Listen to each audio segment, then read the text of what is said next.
Had a really good feeling when this box showed up. We got a 5th gen 4Runner on the box. Included in the advertisement is a Toyota Highlander.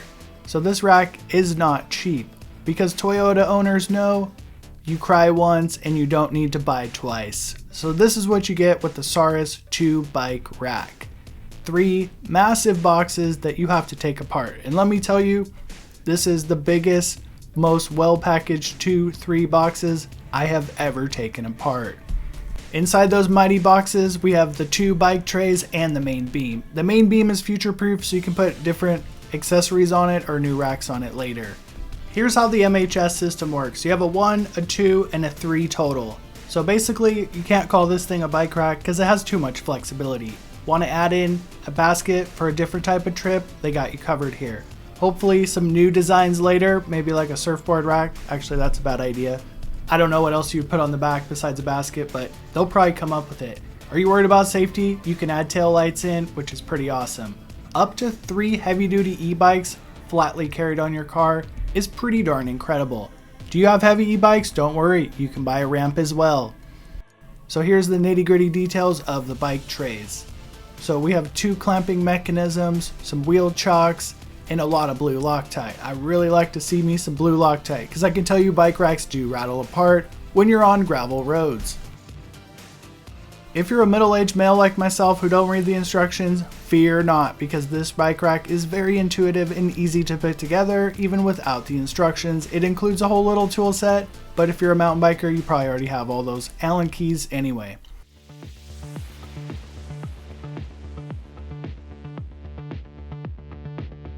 So the main beam is 30 pounds and the trays are a respectable 25 each.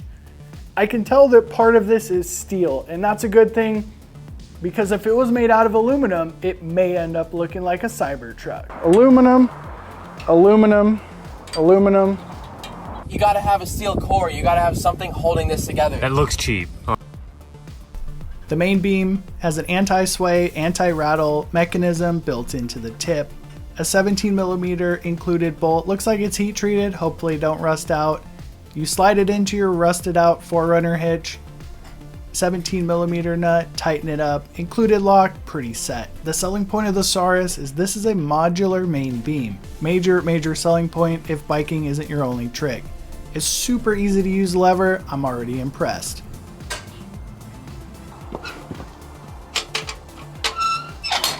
Not the easiest rack to fold down.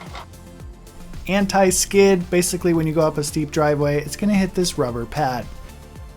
100 pounds per bike tray? Well, that's just the start for this main beam because I'm 220 and I'm basically trying to break it and it's all set.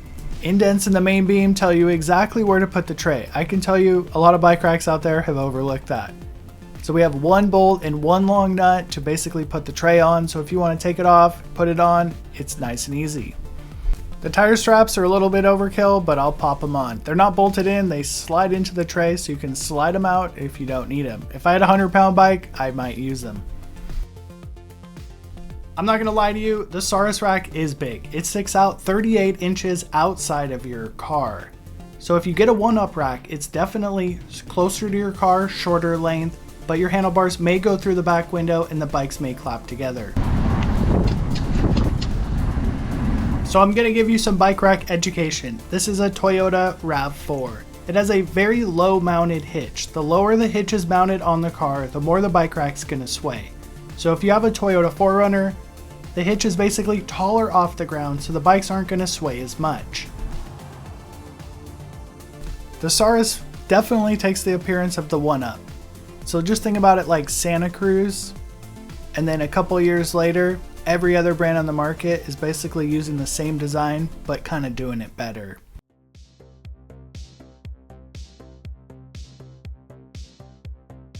I probably have the most challenging bike to carry and test the Saris with for the first day. A 4-inch wide, 26-inch tire, 70-pound e-bike. The Saris is fully compatible with 4-inch wide tires with no modifications.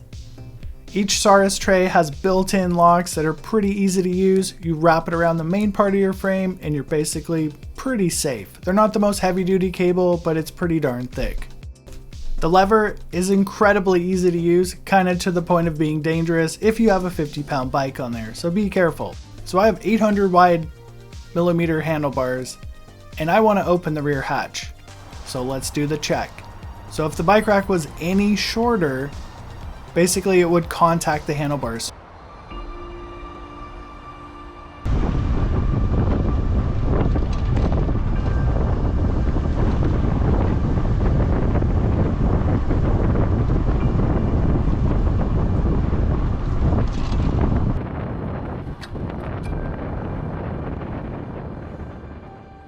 You may be wondering why I'm driving 25 miles an hour over speed bumps with a bike on the bike rack. Well, what happens when you don't see the speed bump and you go over it? It's like a simulated test. The Saris is clearly more stable than the one-up rack. The Saris is heavy duty oriented. If you have a massive electric bike, this is your rack. So let's give some credit where one-up deserves it. This is the one-up heavy duty, super duty, whatever it is, their highest rated rack. It is super easy to assemble. All you have to do is flip the trays out. It's a much smaller footprint and it's definitely lighter. Now it's such a small footprint, I have to lock my derailleur cage on the one-up because it's just a lighter duty rack. So if you have like an Amish bike, a non-electric bike, the one-up may be a better choice, but the modularity of the Saris is absolutely incredible. So click this video here if you want to watch some more raw bike rack review videos.